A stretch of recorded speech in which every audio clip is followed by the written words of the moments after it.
Ciao a tutti e bentornati nel mio canale. Per chi di voi è nuovo, io sono Sara e nel mio canale vi mostro come realizzare abiti. Tra gli ultimi video che ho pubblicato nel canale ho realizzato un abito lungo per un matrimonio e per fare la gonna di quell'abito vi avevo detto che ero partita dal cartamodello base della gonna a un quarto di ruota. In tanti mi avete scritto che avreste voluto vedere come fare questo cartamodello base e quindi ecco qui il video. È un cartamodello molto semplice da realizzare ma che sicuramente vi tornerà utile per realizzare svariate gonne. E come avete potuto vedere dall'abito lungo che è realizzato, si presta molto bene per fare le gonne degli abiti da sera o degli abiti lunghi in generale. Vi mostro come fare il cartamodello della gonna a un quarto di ruota standard, senza design particolari e con una lunghezza al ginocchio, in modo che abbiate una base generica utile per fare qualsiasi tipo di gonna a un quarto di ruota che vorrete fare in futuro. Non vi mostro questa volta come fare il cinturino perché il procedimento è lo stesso identico che ho mostrato nel video del cartamodello della gonna a ruota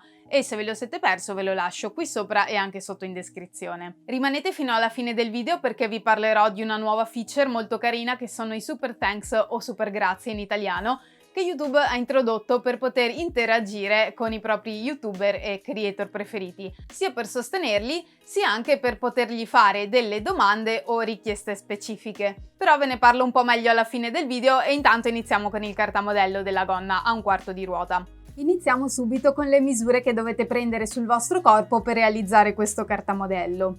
La prima misura che ci serve è la circonferenza vita, che va presa facendo girare il metro attorno alla persona nel punto più sottile della pancia. Mi raccomando, quando si prendono misure di circonferenze, il metro deve sempre essere posizionato parallelo al pavimento. Poi dobbiamo prendere la misura dell'altezza fianco, che va rilevata appunto sul fianco della persona ed è la misura che va dal punto in cui avete preso la misura della vita al punto più largo del bacino. Infine, per la misura altezza ginocchio, misurate sul fianco la distanza tra la vita e il ginocchio. Se avete visto il mio video sul cartamodello base del corpino, vi ricorderete di questa tabella che vi ho suggerito di compilare prima di iniziare il cartamodello. Per il cartamodello della gonna a un quarto di ruota invece ci serve calcolare solo una di queste misure, che è la semicirconferenza vita. Tutte le altre le potete ignorare. Quindi prendete la misura della circonferenza vita rilevata nel vostro corpo, nel mio caso era 72 cm. Poi dovete aggiungere la misura di vestibilità, che io tengo di 2,5 cm come ho fatto per il corpino. Se non sapete cosa siano le misure di vestibilità, vi consiglio di dare un occhio al mio video che ho fatto ad hoc, ve lo lascio sotto in descrizione. Quindi nel mio caso il conto è 72 più 2,5 cm fa 74,5. Poi dato che ci serve la semicirconferenza, cioè metà circonferenza, dovete dividere per 2 e quella che ottenete è appunto la semicirconferenza vita, nel mio caso 37,25. Iniziamo tracciando una retta qui giù in fondo.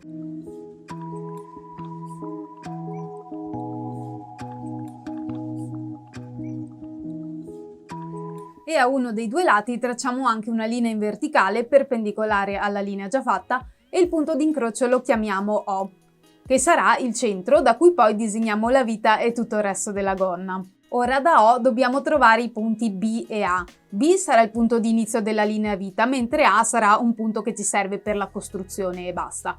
E per farlo prendiamo la misura della semicirconferenza vita della tabella che vi ho mostrato all'inizio, dividiamo la semicirconferenza vita per pi greco, ossia 3,14, e poi moltiplichiamo per 4. Questa è la misura dei due segmenti OA e OB e me li vado a segnare nelle due rette. Per me misurano 47,45.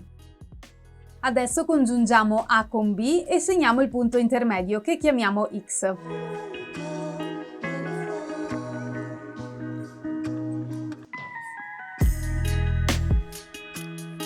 Congiungo poi O con X e esco in fuori e prolungo la linea fino in fondo. Ora possiamo tracciare l'arco della vita che parte da B e arriva alla retta che abbiamo appena disegnato. Ora, dato che nessuno di solito ha compassi giganti in casa, per tracciare quest'arco utilizzo la stessa tecnica che ho usato nel video della gonna a ruota, ossia ho creato una specie di compasso con una matita e lo spago. Punto la matita in B e tengo fermo lo spago in O e, tenendo lo spago ben teso, disegno l'arco che collega B alla retta in mezzo. Il punto di arrivo su questa retta lo chiamo D.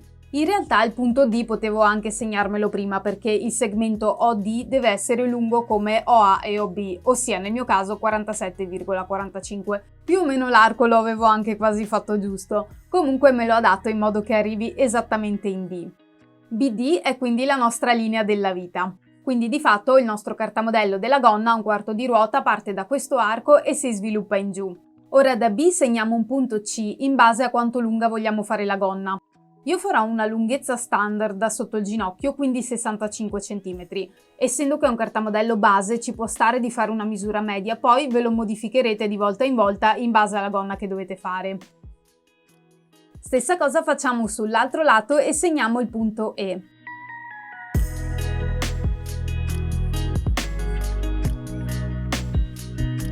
E ora dobbiamo disegnare l'orlo della gonna che sarà un arco come la vita, quindi anche qui usiamo la stessa tecnica di prima. Puntiamo la matita in C, teniamo lo spago fermo nel punto O e tenendolo ben teso disegniamo l'arco tra C ed E.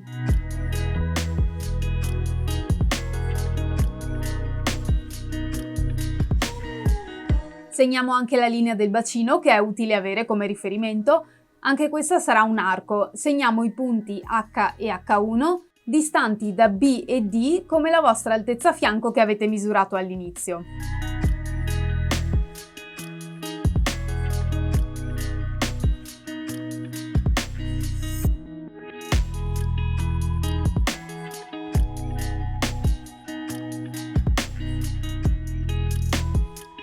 Questa linea BC è il centro dietro, mentre DE è il centro davanti e ci manca da segnare solo il fianco che sta in mezzo. Quindi segno il punto intermedio tra B e D e lo chiamo F e congiungo questo punto con O, proseguendo la linea per tutta la gonna e sull'orlo segno G.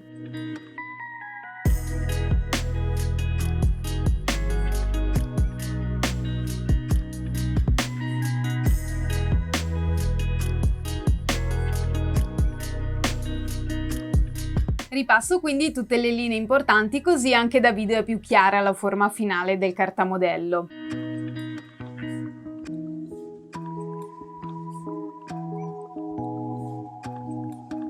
Ora, come usare questo cartamodello? Potete tenervelo così, unito, oppure potete già separare il davanti e il dietro lungo la linea a fianco.